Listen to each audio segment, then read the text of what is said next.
going to naturopathic school or going to med school is not going to take the hippie out of you. And I hope it doesn't. I was the resident hippie in my med school class, even with I my believe it. even with my nice clothes. One time my classmate was sitting next to me. He picked my cell phone up. I said, "What are you doing?" He said, "I'm just wiping the hippie off it." It's like, okay, like we're in the middle of a medical That's hilarious. school class. I know, it's like funny. Yeah. Welcome to the Herbalist Hour. This is where community gather, merging the power of people and flowers, the sweet and the bitter to the salty, the sour. Umami, it's time for the Herbalist Hour. Welcome back to the Herbalist Hour. Today, I'm extremely excited to have on Dr. Aviva Romm. Welcome to the show, Aviva.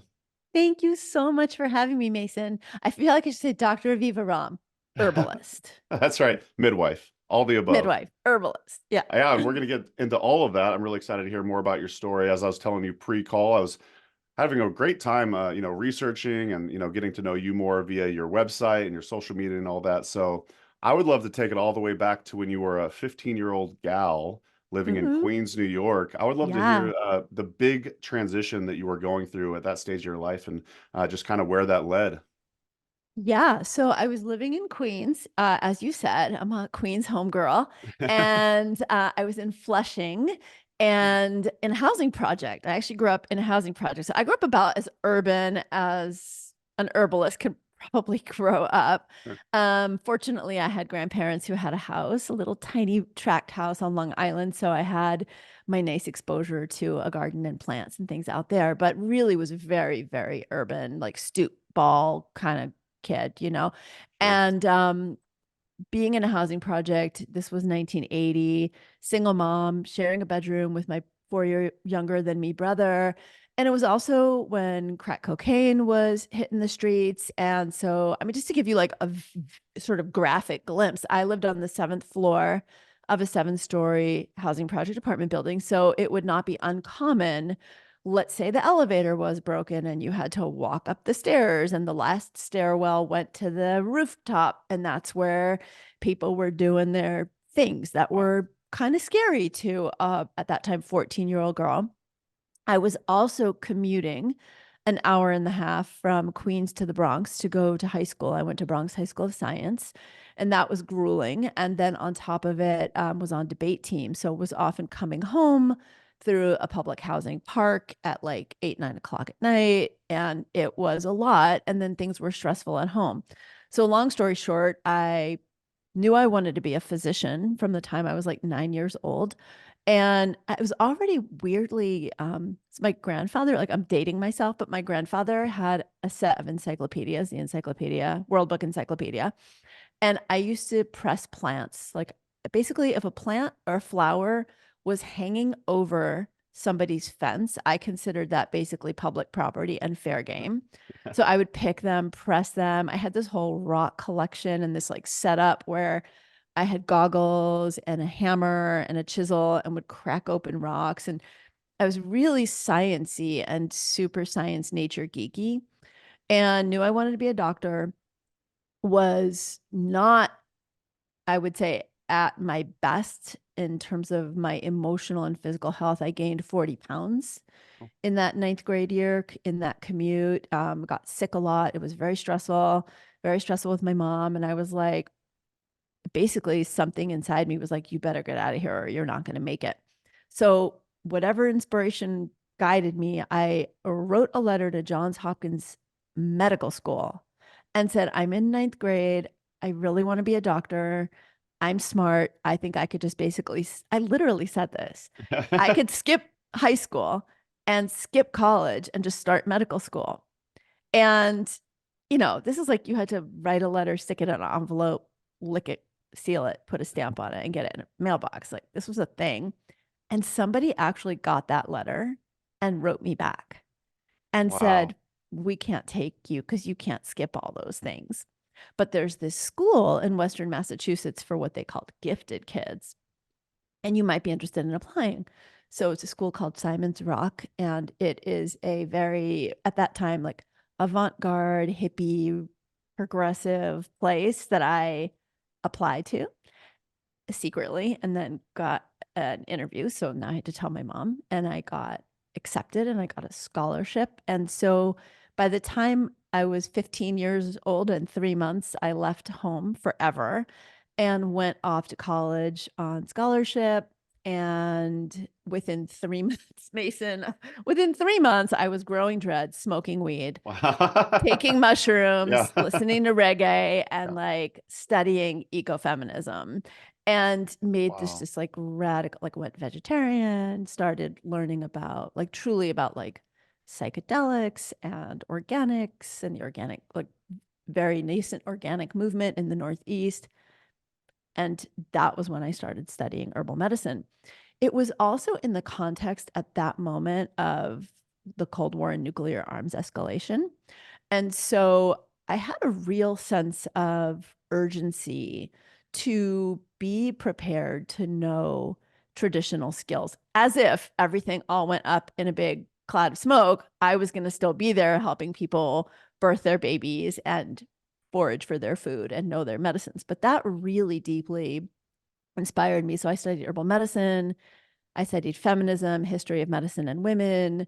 I left school at 16 to apprentice with a midwife, was already studying herbal medicine, started learning how to forage. I started learning things like fire by friction and making my own moccasins and growing food.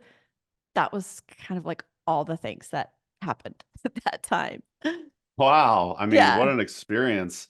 Um, I'm curious, where were you learning herbalism from? Were they books? Did you have any sort of apprenticeship that you were taking, Oh, or yeah. So yeah, this was 1981. There were basically 4 books on the market. There was Jeannie Rose's body book. classic? There was the Swiss Nature Cure, Vogel's. There was Jethro Kloss's Back to Eden. And then within a couple of years, Michael Tierra's book, Hmm. first book came out, The Way of Herbs. And that was a game changer for me.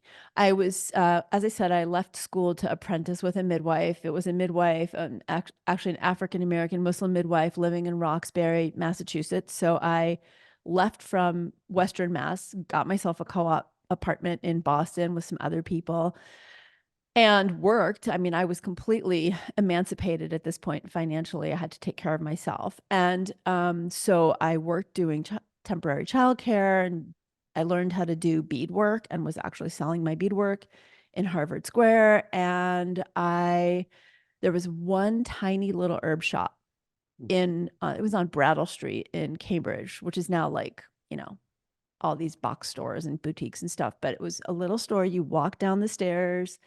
It had a wooden floor, a bunch of just wooden shelves and jars. And I would save my money and I would go in there and I'd buy like an ounce of this, an ounce of that, an ounce of the other. I saved every tahini jar, every jelly jar, every peanut butter jar, every jar you can imagine, and had 2 sets of cinder blocks with wooden boards across them and my jars. And I used Michael's book, The Way of Herbs, and would take index cards and make a label with the common name, the botanical name, the actions, the energetics, the traditional uses. And I would put those either in the jar with the herbs behind it or tape it to the outside of the jar. And that was basically like my bedtime reading. I would read the labels, I would go to make the preparations, and I would read the labels. That's what there was. The only other thing at that time that I got was a copy of a Chinese herbal book by Bob Flaws that I found at a little Shambhala bookstore. I still have it. The cover was put on the wrong side and the book was printed backward as if it were like Hebrew or Arabic, but it's English. There was just nothing. And you could find the odd occasional person to study with. And I ultimately did reach out to Michael. I did Dominion Herb School when I was 16. And I was really deeply fortunate to shortly after have a couple of mentors. One, a gentleman named Snow Bear, Stephen Taylor, who was and is a naturalist and outdoorsman in North Carolina, who took me on and really taught me plant identification and foraging and earth skills. So it's where I learned a lot of fire by friction and other skills like that. And then when I was 18, the late Janine Parvati Baker took me on as first a distance apprentice. And then I spent time with her in Utah. And a lot of Wow. it truly, Mason, was learning by doing. I mean, if you knew three things more about herbal medicine than anyone else back then, which is pretty much what you knew, if you knew anything about herbal medicine, people would come to you. So my friends started coming to me. I remember one of the first people that I helped was a guy who had had a series of fractures. He had had multiple fractures and was in a cast. And we came up with some simple herbal internals, and he did it. And I remember, I mean, I was 16 years old, and his doctor said he was out of the cast in half the amount of time. Was it the herbs? Was it the nutrition? Maybe true and unrelated, but I saw so many things like that. So people just kept coming, and I just kept trying to give whatever information I had learned at the time. Yeah, that's how you did it back in the day.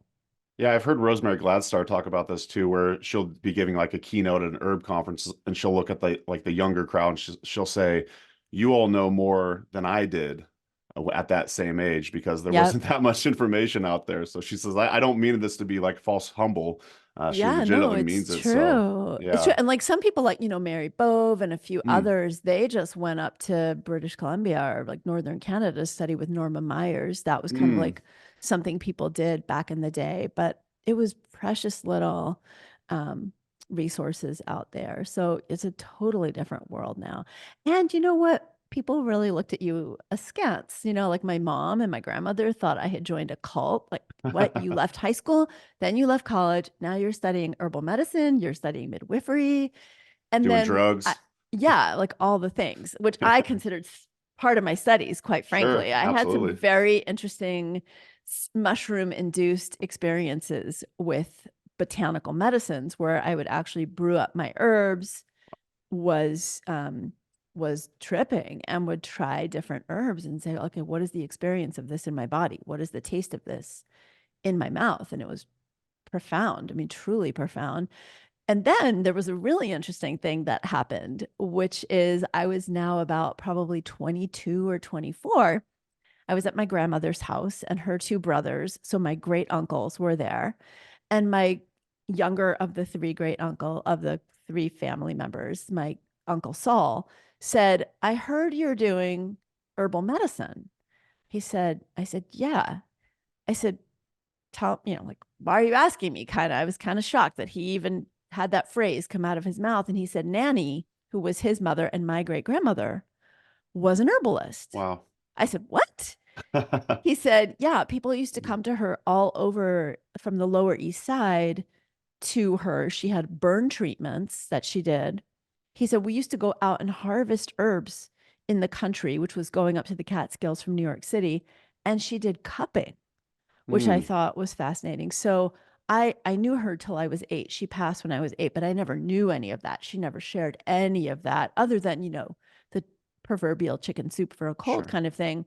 And she was really into convalescence. Like she Mm, was adamant with my mom and grandmother that I should not go back to school for every day that I had a fever. I was supposed to stay home one day, which my mom was a single working mom. It didn't right. usually work out that way, but she had strong ideas about convalescence. So I found out that this was a deeper part of my legacy than I knew, but unfortunately, that's really all I know about it. Just a quick break from the show to thank our presenting sponsor, Oshala Farm. Oshala Farm is a beautiful and vibrant certified organic herb farm based in Southern Oregon, where they grow and sell over 80 different plant species. The founders, Elise and Jeff Higley, have been longtime friends, so I highly trust their growing methods and ethics. You'll love the potency and vibrancy of all the herbs they have to offer. To learn more and purchase their herbs and other organic goods, head to oshalafarm.com. So thanks once again to Oshala Farm for sponsoring the Herbalist Hour. Now back to the show. Enjoy. So you mentioned psilocybin, reggae as an influence. I'd be curious to hear more about Ina May Gaskin. I've heard that name before, and I'm just kind of curious Yeah. how that individual influenced your life. Yeah. So Ina May and Stephen Gaskin were part of. I think she's originally a Midwesterner, kind of very school teachery, school marm. If you met her, Oh, kind of an Eleanor Roosevelt looking figure in a way, and stature and things, and vibes, almost except a hippie Eleanor Roosevelt. She and her husband Stephen were very deep into the 60s hate Ashbury, psychedelics, especially Stephen. And ultimately, they went on a caravan in school buses with a bunch of hippies from California looking for a better way of life and a piece of land to settle on, almost sort of this proverbial epic, right, caravan journey. Well, along the way, pregnant women were having babies. And so somebody needed to help those pregnant mamas. So Ina May actually started doing that. And she learned from family doctors and OBs along the way. And they had experiences that were extremely different than what the modern woman entering conventional obstetrics was experiencing. Because in the 60s, that was, medications, twilight sleep. You're out, you wake up, you have the baby's slapped, mom gets, on the butt, mom gets the enema for the birth. It was very kind of like archaic, still is, but they were doing something very different. And they were also seeing very different, very positive outcomes. So ultimately, they landed on a piece of land in Tennessee that became called the farm. And they were vegetarians and they grew soy. They were very into had a whole soy kitchen. They made tofu and soy milk and all the things. And so they had this whole generation of hippie mamas giving birth there. They eventually put in even like a neonatal unit. So they had full resuscitation facilities for the babies. Multiple midwives got trained. And Ina May cites that work in a book called Spiritual Midwifery, which got handed to me within that first 3 months that I was off at Simon's Rock. A young gentleman named Marcial Rodriguez Arenal, who I had a total crush on, Mayan He sounds pretty descent. hot. He was amazing. He was Mayan descent, long, beautiful black hair, wore skirts, and he taught me beadwork and introduced me to many wonderful things as a friend and gave me my first copy of Spiritual Midwifery, which I still have upstairs. It's all in tatters. Wow. That was hugely influential for me. The one thing I would say is that Ina May has really been credited as sort of the grandmother of modern midwifery in the United States. And certainly she deserves enormous accolades for what she has done. My other teacher at that time, though, and my other teachers are really important. And I want to share that there are other grandmothers of modern midwifery or great grandmothers of modern midwifery. And one of those is my teacher, Shafia Monroe. And Shafia, I actually met when I was 15 years old. She's the Muslim African-American midwife who was doing home births largely in the Black community, not only, but largely in Roxbury, Massachusetts and surrounding areas. These were incredibly marginalized folks, Rastas, people from the Caribbean, US Dreads, just radical living people, and people just living not radical, but regular lives who were really marginalized. And so Shafia was actually my first midwifery teacher. She's still practicing. And the legacy of the Black midwife in the United States and the white midwife, but particularly the Black midwife, has been one of systematic eradication from midwifery, from medical schools. And so not only did I have Shafia as my teacher, Janine Parvati as my teacher, who is her dad is fully First Nations. He was Shoshone, and Ina May, but also the midwifery collective that I studied with ultimately in Atlanta, where my full midwifery training was also a collective of Black midwives and really traditional Southern, maintaining that traditional legacy of the Southern midwife is really important to me to honor those roots of where I come from. Thank you for saying all of that. Yeah, Yeah, absolutely. Give credit where it's due. Absolutely. absolutely. Very, very important.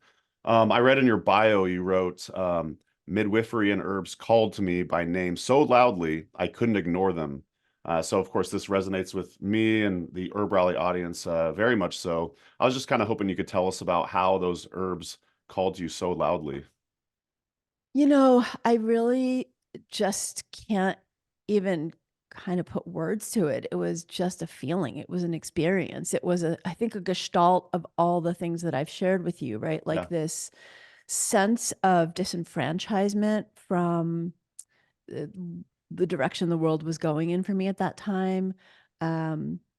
Really seeing this arms escalation and this Mm-hmm. sense of like, we have to know how to take care of ourselves. Um, a really deep disenchantment with I wouldn't say disenchantment, a deep aversion to the growing understanding I had as a teenager of the interconnectedness between the pharmaceutical industry, the military industry, and the agricultural industry, and wanting another way. And at that time, I started meeting these incredible young people, Marcial being one of them. There were a few other women. There was this woman named Meredith, who I remember at Simon's Rock. She was a few years older, and she said, try this.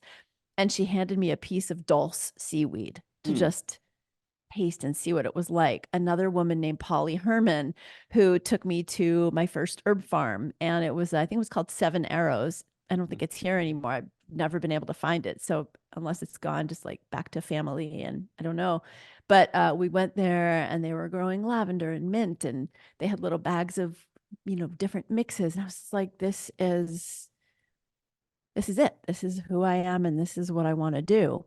The midwifery piece, for me, was an interesting piece. So there's a psychiatrist named Stanislav Grof, who was actually the earliest modern LSD psychotherapist, LSD researcher and a psychotherapist. He's Czechoslovakian.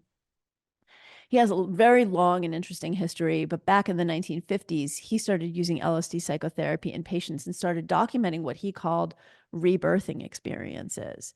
And he wrote a paper that got handed to me when I was 15 called The Perinatal Roots of War. And he looks at, and some of it's facile, but very interesting. Like there's a lot more complexity to why people have trauma than just how they're born. But a big thesis that he had is that if we're born in trauma, we often will spend our lives recapitulating what's familiar, those feelings of trauma. If we're born medicated, we will often recapitulate our lives seeking that sort of origin feeling that we had. And, there's some truth to that, although I think he simplified it. Not everybody who's had a birth by cesarean with anesthesia ends up becoming addicted to something. And certainly people can have difficult births and grow up and be wonderful, peaceful, joyous people. But for me at 15, I was like, okay, if there is a connection to war and violence and trauma and how we're born, I want to do something about that. And so, I mean, I was literally actually in one hand handed the paper and in another hand handed spiritual midwifery and went, okay, this is it. That's kind of how it happened. And I mean, I do have experiences where I have had plants come to me in dreams and say, okay, when you go to this birth, make sure to have this on hand. Or I have had plants where I've had deeply, powerfully induced dreams, not psychedelics, just, yarrow or um, birthwort or different things that have, appeared to me. And when I'm out, it's funny, I was listening to NPR, Michael Pollan was being interviewed by Terry Gross.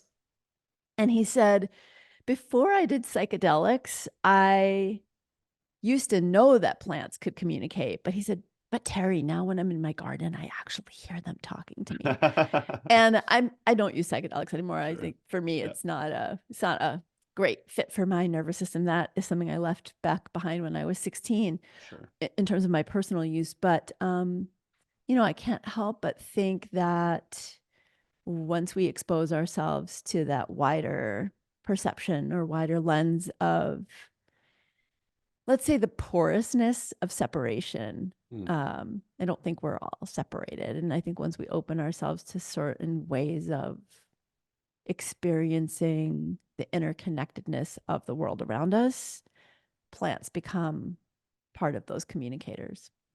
Thank you for sharing all of that. Yeah.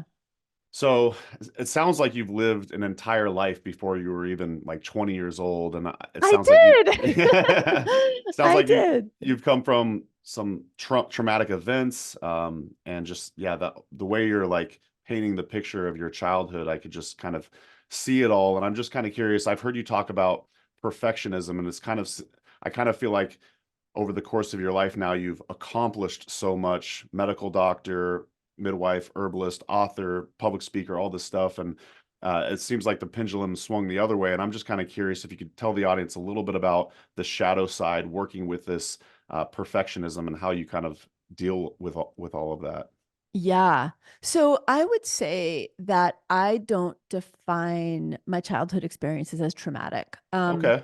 I would say there were definitely like a high trauma environment in that Okay. there was violence at home, there was instability financially. There was also a lot of love and a lot of support and a lot of for whatever reason, inner skills that gave me a lot of resilience.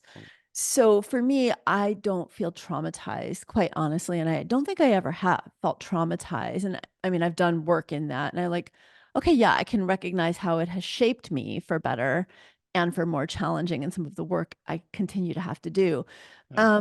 So I would say to answer your question, it's complex. Yeah. So I wasn't, I think I've always, ever since I was a little kid, inherently or innately had some aspect of myself that is a deeply curious seeker. Mm. So I entered my first science fair creating an electromagnet with a mason jar, a, a paper clip, and a piece of aluminum foil in first grade. And I figured that out myself from a book at the library. I entered my first spelling bee and my second science fair in second grade, and I often won them too. I always loved words. I always loved exploring nature and science and being really curious. So that's sort of an inherent part of who I am. And I've always explored it kind of to the end, right? So is that excellence? Is that perfectionism? Is that some kind of inner drive or just like some really intense curiosity that takes me down rabbit holes? And, it's probably some combination. What I would say is that growing up in the environment that I grew up in, being white, being smart, being pretty, being articulate, winning science fairs, winning spelling bees, it definitely gave me an edge in terms of teachers paying more attention to me, giving me more advanced studies that allowed me to continue to learn more than the average thing that was happening in a inner city housing project public school. Um, but it also gave me a Mm. lot of validation in my home life, amongst my friends' parents, amongst my family, in my school. And it's so hard to know at like the deepest psychic level how much that validation then becomes a sort of self-reinforcing cycle, right? Of like, oh, this feels good. I like doing this. I get validated and praised. So let me keep doing more. And then you add into that like very real economic instability and threat that propelled me to find a way out. And that academic ability, that competence, that drive, that excellence all became the vehicle for that. And so it just became a way of life, right? It just became a way of life that that the whole ecosystem of using those tools to create more safety, whether that was belonging or validation or achievement that led to certain financial benefits, um, plus loving the things that I get to do kind of just became its own thing. Mm. The tricky part is maintaining the parts of it that one really loves and pursuing those things to the standard that one feels really good about because one cares about those things versus being driven by it because there's a sense of like, if I don't, I'm not valid enough. I'm not praiseworthy enough. I'm not good enough. Or financially, I'm going to be really scared. Like it's going to get scary. And so I would say it's just really an ongoing process for me. I mean, as my partner knows or my best friend knows, like there are many days where I'll wake up and say, "Oh, I haven't achieved anything. I'm so behind where I thought I should be, like these shoulds." And it's definitely like an inner struggle. And I think when you've had deep financial insecurity as a child, um, there's some part of that that I think no matter how much wealth somebody might, I mean, we see stories of this all the time. Like there can be a billionaire, but who still wakes up in the morning and feels like, oh my God, it's all going to come crashing down any minute. So that's really takes a lot of inner work to find the calm, the perspective, the gratitude, the ease. So the drive without being driven by what I call hungry ghosts. And also like just knowing when things are good enough and not having to always make everything perfect before I share it or launch it. And then definitely not having, knowing what's really important, having one's worth be deeper than, those achievements is really important. And I think the older, I mean, I'm 57 now, so I've been doing this for 46 years. I think that just age and wisdom and grace kind of start to come together, or hopefully come together with perspective, but it's definitely still there. Honestly, it's there. So yeah. Yeah, I guess I asked because I saw you write about it and talk about it in Yeah. other podcasts, and it's definitely kind of hits close to home for me. I'm curious, you mentioned you don't view yourself as having trauma, and I'm just wondering, selfishly, is that something a story you decided to tell yourself so it was easier to like work through it, or is that you just genuinely don't feel like you actually experienced a Yeah. traumatic childhood? Like because I notice I'll have conversations with Amanda, and she'll be like, Mason, you're still carrying this stuff and you're almost 40 years old, you know what I mean? So I'm like Yeah. I'm doing the growth, I'm doing the, the soul searching, and I'm just kind of curious from your perspective about that. No, I want to hear your story now. Yeah. That'll be for a round two, Aviva.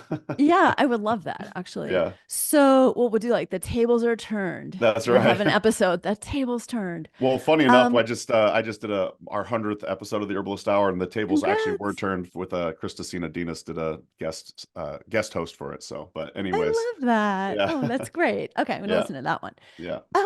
I would say that my understanding of trauma is that by definition, it is sort of self-defined. Mm, So trauma is sort of the experience of being stuck in the same loop over and over and over again and reliving it over and over and over again. And I don't have that experience. mhm, So I think traumatic things happened, but I see, and maybe it is a way that I frame it mhm. to create a resilient story, because I think that how we experience our stories also informs how we feel. I mean, I don't just think that, like there's literature, how we tell and how we experience our story partially also shapes our sense of agency and efficacy. But I also think that there is a shadow side to things. And so things happen that were traumatic, uh, things happen that were hard, but at the same time, the shadow side of those things gives me perspective, it gives Mm. me resilience. I'm kind of a non-bullshitter. I don't mind like telling people my real story or what's really going on in my life. Like if someone asks me how I am, I'm obviously going to be discerning at the grocery store if somebody's like, "Oh, how are you?" But I mean, like I like to be real about it, and I feel like I've come from so much that when I have patients who have come from a lot, but they're not necessarily on the surface with it, I can go there and be like, this is not something you have to be ashamed about. Like so many of us come from hard backgrounds. Like, let's go there. Let's talk. So I would say, and also, I mean, I also have perspective in the sense that like I heard this expression recently that you can drown in a puddle, or you can drown in a swimming pool, or you can drown in an ocean. Like you can't judge someone's trauma based on like the depth of it, right? But I also spent a month in Haiti doing medical work. As a doctor, there are things that stories I have heard and things that I have witnessed that put for me in perspective, like what I would define as trauma versus challenges and hardship. Sure. Yeah. Yeah. I mean, Yeah. I have a very high ACE score when you figure out my adverse childhood event score. But I also have like a lot of resiliences, and I think back on a lot of good and a lot of love and support too. So I'm not sugarcoating it. I mean, there's stuff, but yeah, I had bullying. I was bullied as a kid for being smart in my neighborhood. I would say that was really hard. I would say that was traumatic. Um, but yeah, I don't know. I think of it as just time and healing and growth and all the things. Yeah, I like that. And yeah, I do feel like certain events in my life have created a certain perspective for me. So I have a great gratitude practice, and I do think there's been a lot of like blessings that came out of our life events, and that, you know, you just make you just do what you can with the cards you were dealt. So yeah, Yeah. absolutely. Well, and also, there's the conscious part of trauma, right? Like where Hmm. you're consciously reliving something like in a PTSD kind of Hmm. flashbacky way. Yeah. But, there is the piece that you were talking about that you're working on. And, as I said, I mean, I could wake up and be like, I haven't achieved anything. I'm a total failure. Like yesterday I was waking up early and I was cataloging just some of the things that I was saying to myself. I'm like, okay, step back here, Aviva. Like actually, if I were going to write those in a journal, what would be my list of things? And I was like, where is it coming from? Why are you talking to yourself like this? And like Yeah. with social media and all the things out there that give us opportunities at any age to compare ourselves, that I think compounds things.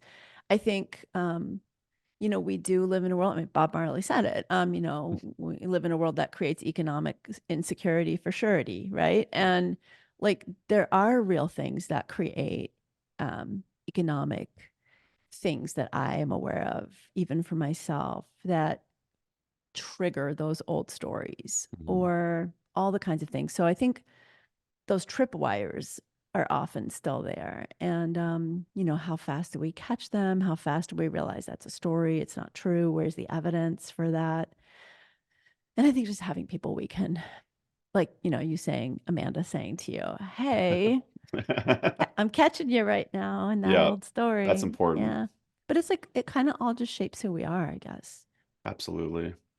I love having you on the show, Viva, because I could be Aw. asking all sorts of medical questions and stuff like that. But you could learn more about Aviva's work, at avivaromm.com. You've got lots of courses and everything. And I do want to get to a couple of guest questions from Yeah, let's our do it. audience.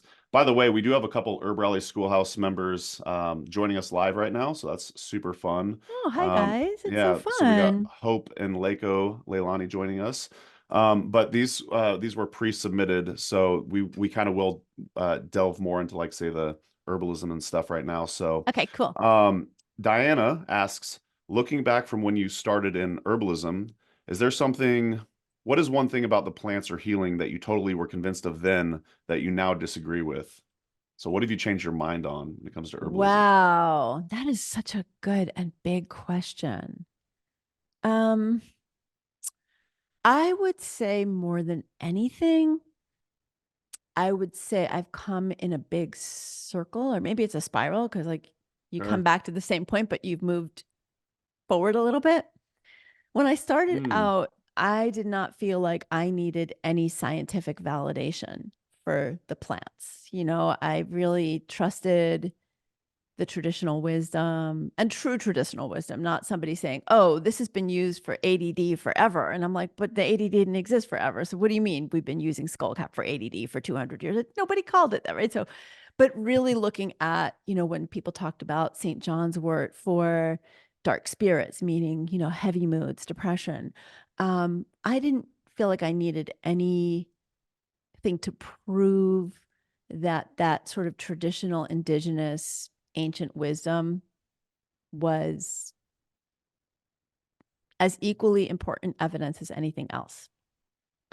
And then I think herbal medicine went through this point maybe in the late 90s, early 2000s, where there became this sort of influence within herbal medicine that I think happened with a few people and kind of created a zeitgeist where I think we felt that we had to validate what we know with science. We had to know the Hmm. pharmacokinetics. We had to know the constituents. We had to know all the things, right? We had to know, was there data for this? Was it proven? And I think for me, if I were to just rely on data and science for herbal medicine, one, that's a very like kind of patriarchal white male Eurocentric way of looking at evidence. That's very disrespectful of traditional and indigenous wisdom, but also it's just often not there. So then we say, okay, well, there's 1,000 years of evidence traditionally of using something, say ashwagandha, and yet the data of whoever's looking at this plant in whatever context with whatever product and whatever dose is saying, oh, that doesn't work. Now, if I'm going to treat somebody as a physician who's got like a very serious medical condition and I'm using this as my primary therapy, then yes, I do want to know that there's evidence for that, traditional and more contemporary.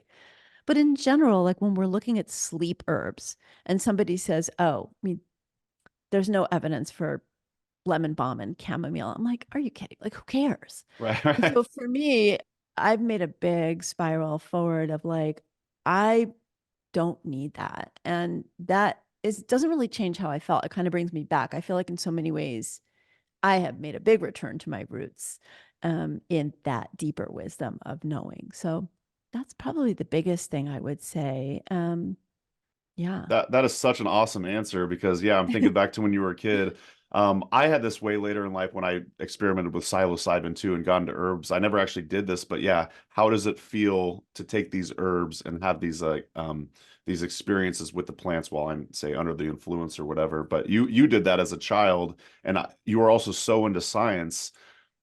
It was interesting for me to hear that you didn't feel you needed like scientific research to actually know that they were effective, but you already had like these intuitive feelings about the plant. Yeah. So it's I really will cool just to say hear the one thing. spiral. Yeah, Yeah, please. bro,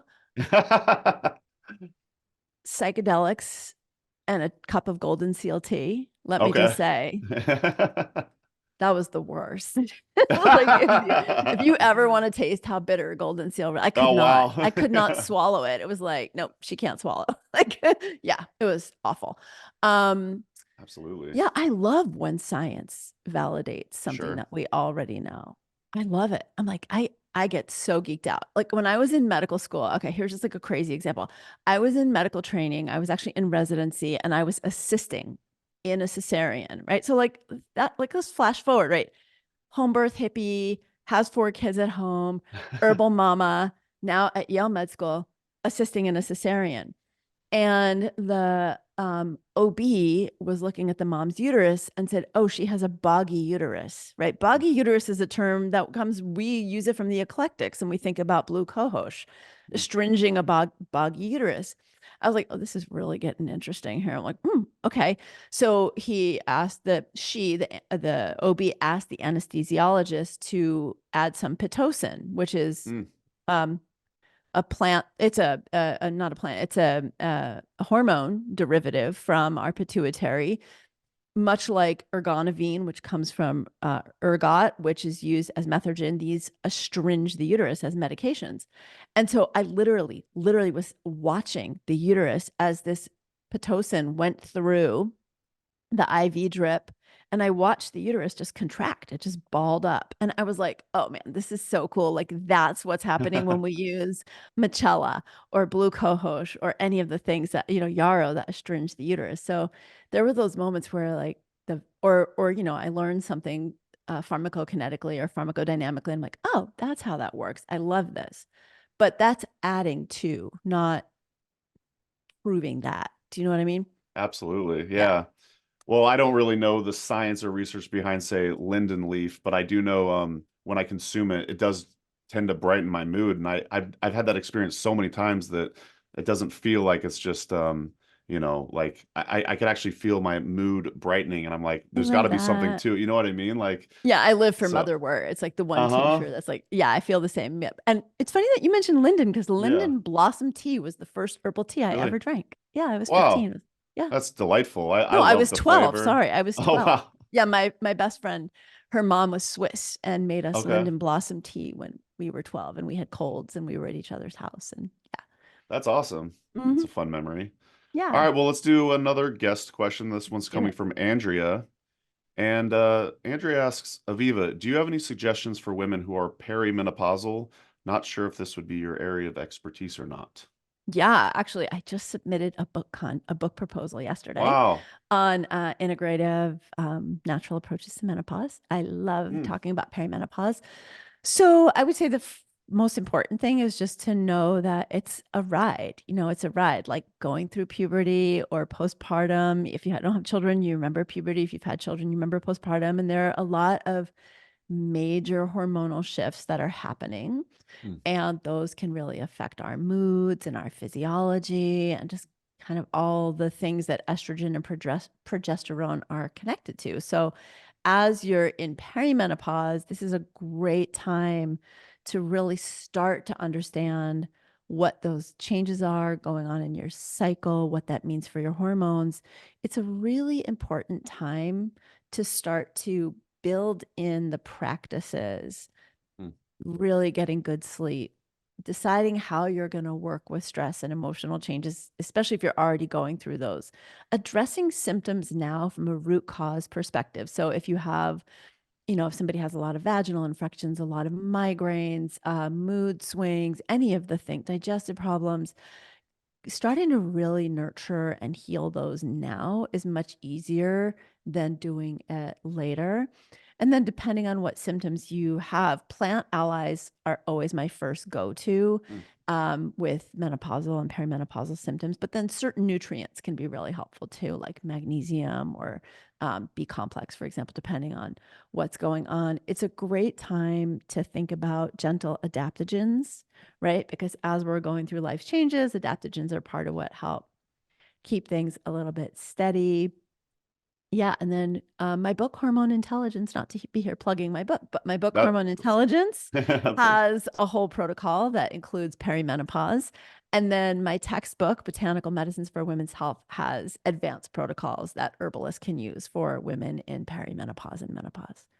great. We will leave links to those books in the podcast show notes in the YouTube description. You mentioned plant allies real quick off the top of your head. Are there any plant allies that you suggest? Yeah, so we tend to think of Vitex for Mm. menstrual dysregulation, but actually it's phenomenal for perimenopausal shifts. So perimenopause, I can say that perimenopausal mood swings, perimenopausal mood swings, sleep issues, Mm. hot flashes. It actually gently helps boost estrogen and progesterone. So kind of think about it as a great ally.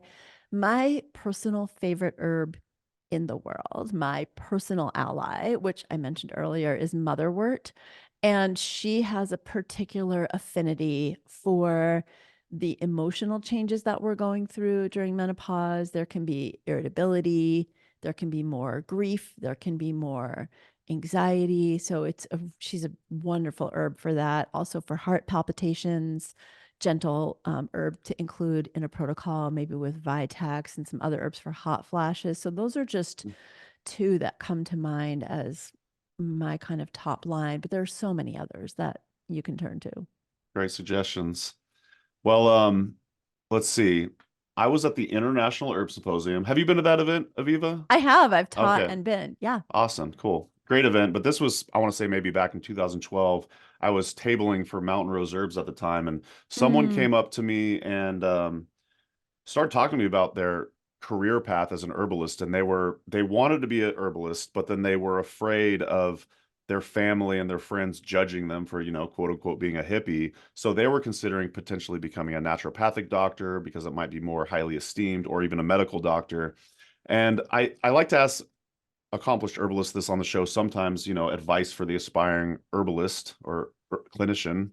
And I'm just kind of curious, kind of from that angle, do you have any suggestions for the aspiring herbalist, or potentially those struggling with, say, the way that folks might view them if they do choose to take that route?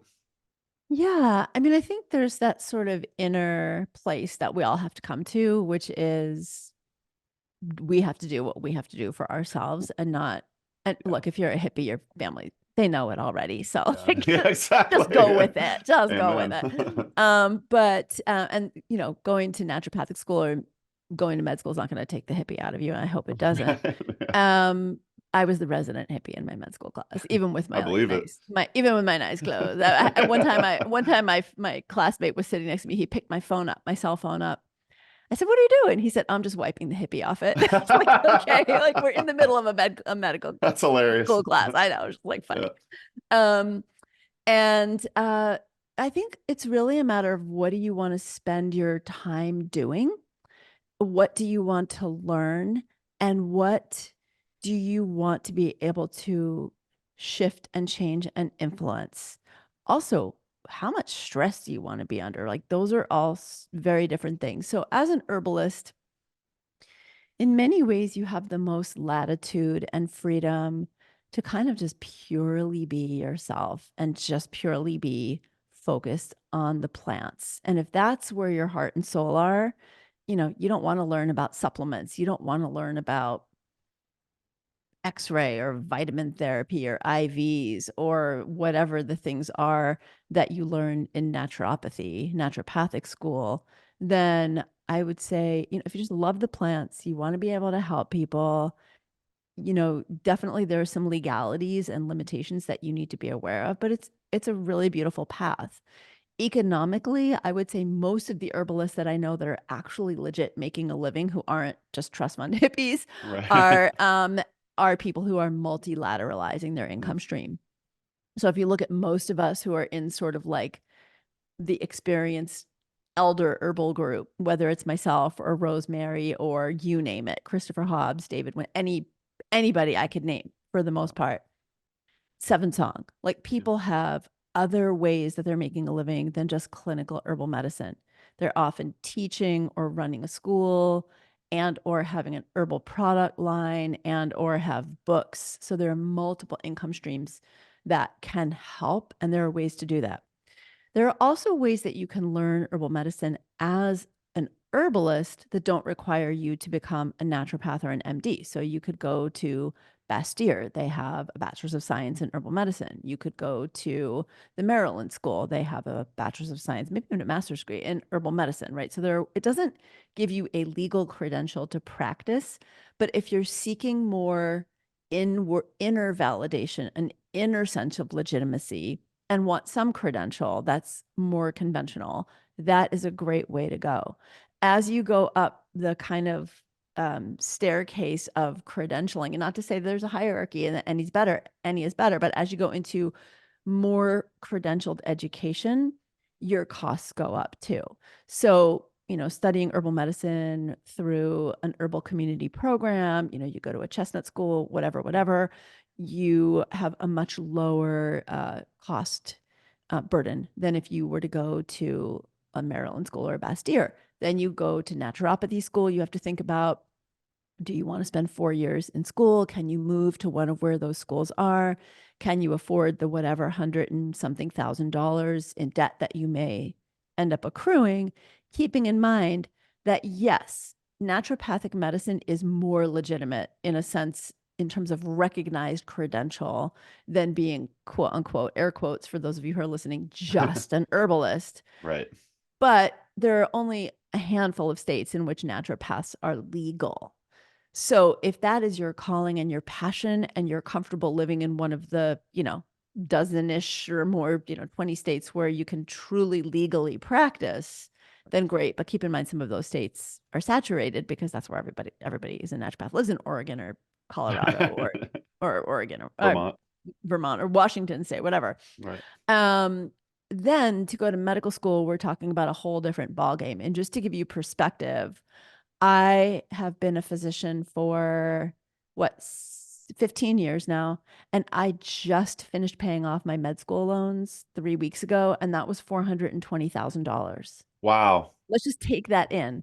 $420,000 $500,000 med school loans, right? So it's a lot, and you basically do have to kind of check out of your daily life and your family a lot for 7 years minimum. That's with like a basic residency. If you're going to go on and do a fellowship or a surgical thing, we're talking 10 years, 12 years. So And that's at very basic pay. So, I wouldn't change what I did for the world. I love what I did. There were reasons that I personally wanted to do that and a deeper calling. As I said, I started out wanting to be a doc when I was 9, and there were reasons that I wanted to do it to sort of be a bit of a Trojan horse and make change in medicine, because I was an illegal home birth midwife for my entire practice, not to mention just practicing as an herbalist that wasn't legal.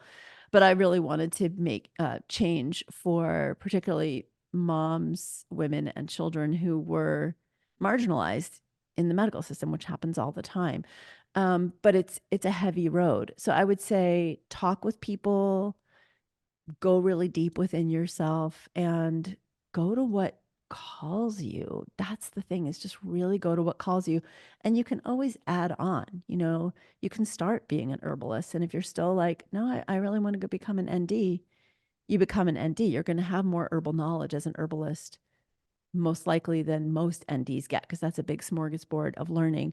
And then if you decide you want to go to med school or become a nurse practitioner or a midwife or any of the other things, and there are a lot of other things you can become that also don't require the intensity and cost and so many levels, because there's a lot of psychic cost to becoming a doctor. And there's, I think, a deep psychic cost to become a doctor, as someone like you who might be listening to this podcast, right? And I can say that. Totally. Really go deep and see what it is that inspires you, and don't feel like one thing is like the end, right? You can always do more. That's great advice.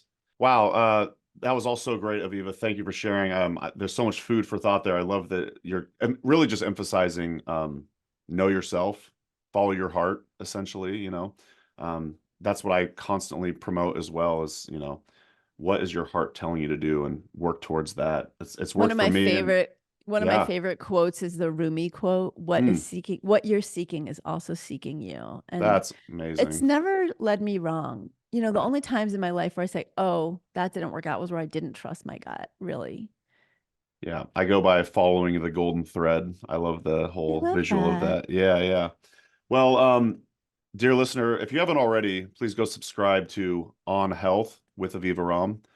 That's your podcast. Mm-hmm. I was listening to an episode earlier today on self-care. What was her name? Shoot. Puja Lakshman. Yeah, that was Mm-hmm. fantastic. Yeah. She has a wild story too. Yeah, Yeah. absolutely. So, yeah, please go subscribe to On Health. What else would you like to talk about? You've got lots of courses on avivarom.com. You got a book coming out, Yeah. and yeah, why don't you share more of what some of the work you're up So, to? yeah, I would love to. So, Instagram is a great place to go, because Mm, I actually hang out there. It's the one social media place that you will find me. So, yeah, check out my Dr. Aviva Instagram. You can always post questions under, post comments under, and questions under a post for me. sure. My website's a great resource of free content. I have a lot of articles and podcasts up there. Herbal Medicine for Women is sort of my signature herbal course. It's been Okay. out since 2005, and Wow. she is getting a rework this year. So Okay. that's a really beautiful course that's evergreen. So you can go to my website and find that anytime.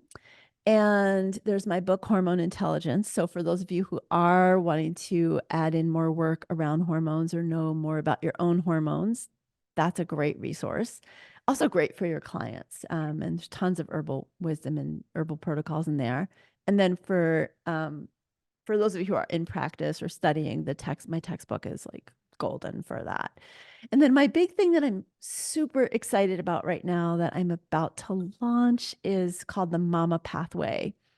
And that is a complete online, it's a virtual village, complete educational experience for anyone who's on their pregnancy and birth and new mama journey. So you can find out all about those things at my website and on Instagram too. I'm always posting about things there.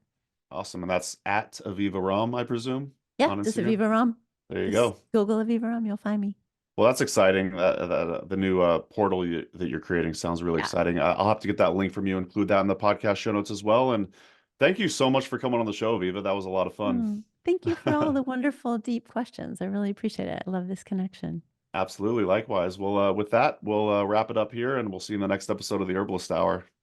Thanks so much for watching today's episode of the Herbalist Hour. If you enjoyed it, please give it a thumbs up. And if you want more great herbal content, be sure to subscribe to our HerbRally YouTube channel. If you enjoy these Herbalist Hour episodes and you'd like to join us live, you can do so by becoming an HerbRally Schoolhouse member. Learn more at herballi.com/schoolhouse. And if you want to get your first 30 days for free, use coupon code YouTube30 at checkout. So our HerbRally Schoolhouse members get access to exclusive video classes, monographs, and a lot more herbal community discounts, along with joining these live Herbalist Hour interviews. So one more time, herballi.com/schoolhouse. Enter coupon code YouTube30 at checkout to get your first 30 days for free. All right, we'll see you in the next episode, and take care.